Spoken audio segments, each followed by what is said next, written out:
Welcome to a quick tutorial for how to use Windows Movie Maker. First thing we want to do is pull up the program. So click on the start button, type in Movie Maker. You'll see it pops right up. Open up that program. And as you can see, as it begins to load up, we have a few options here on the top. There's the home screen where you can do basically whatever it is whatever it is you may need to do, especially if you want to create a really quick video. There's various other subtitles that we can use to enhance our videos. First thing you want to do when you open up the program to start making a video or movie is click on the Add Videos and Photo icon so that you can start to upload whatever it is that you want to use. So I'm going to click on that and it'll take me to my computer files, and then I can go and pick out whatever video or pictures or whatever it is that I am interested in using for this particular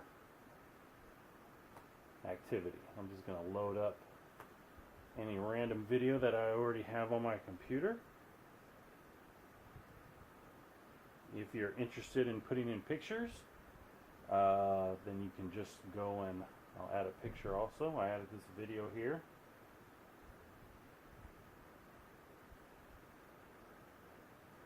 And then I'm going to go and add something else.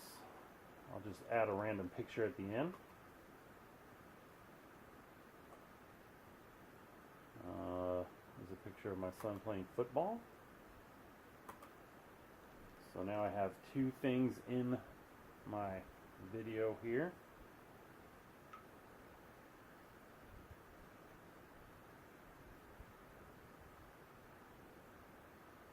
So now I'm able to see everything that I want to do. If I want to preview what my video will look like, I can hit the play button. Actually, that's starting from where I want to start from the beginning. So I click on my video, or I can move this little cursor all the way to the left. Now I'm going to hit play, and I can watch everything that I've put together so far. Now this far, I don't have any sound added because all I've done is add the video of this particular football play, and then it's going to fall right into video of this picture.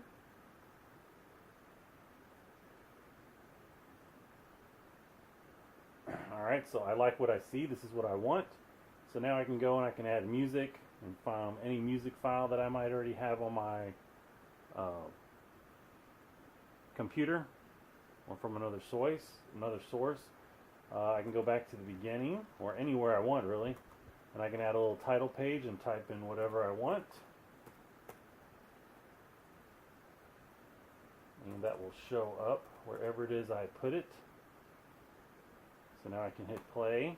You'll see that there's the title, and there's different effects that I can add to this and go back and edit, and then it'll lead into my video. If I want to add an extra screen right here in between the two clips, I can go back and add another title page.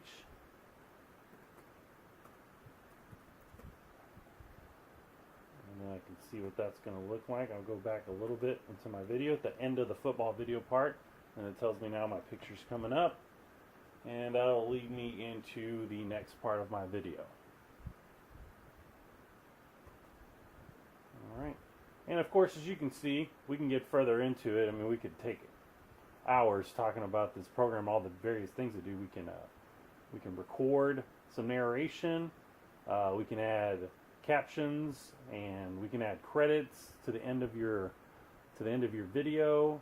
We can add more videos and photos if we so chose to.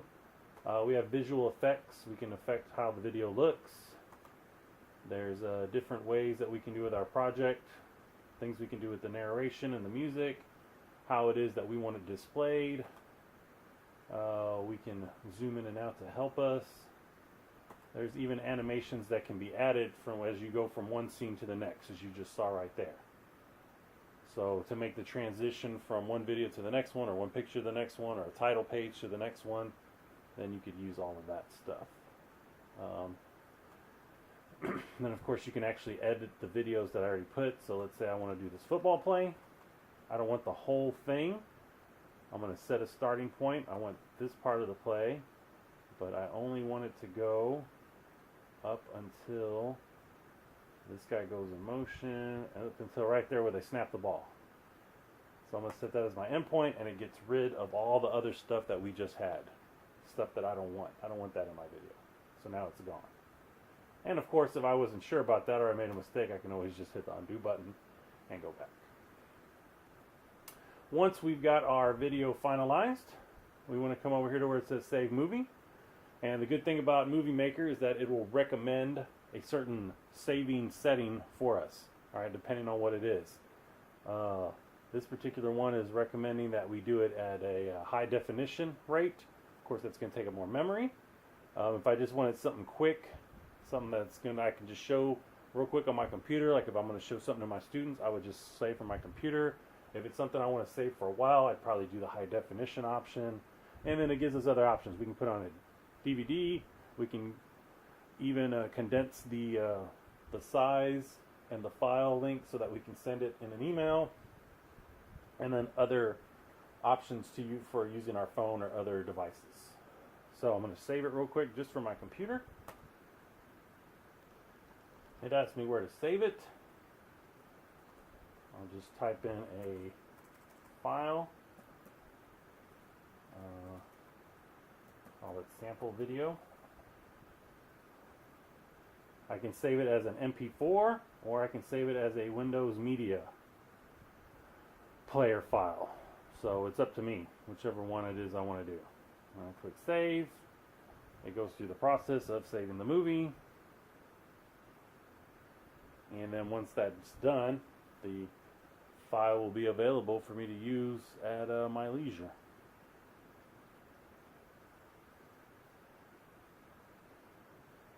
So we're almost done here saving this particular file. 99, it's completed. Alright, now I can play my file. I'm going to close that. I'm going to close all of this stuff up. I already saved my changes, so I don't need to redo it. I'm going to go to my files real quick. Look at the video I just made, which I called sample. I'm going to click on it. And since I saved it for Windows Media Player, that's what it's going to start in. So there's the title, there's the play that I saved, or the video that I put in, and that should lead to the picture title page that I added, and then it'll show the picture for the designated length of time. And that's it. I hope this was a helpful little tutorial on how to use Windows Movie Maker.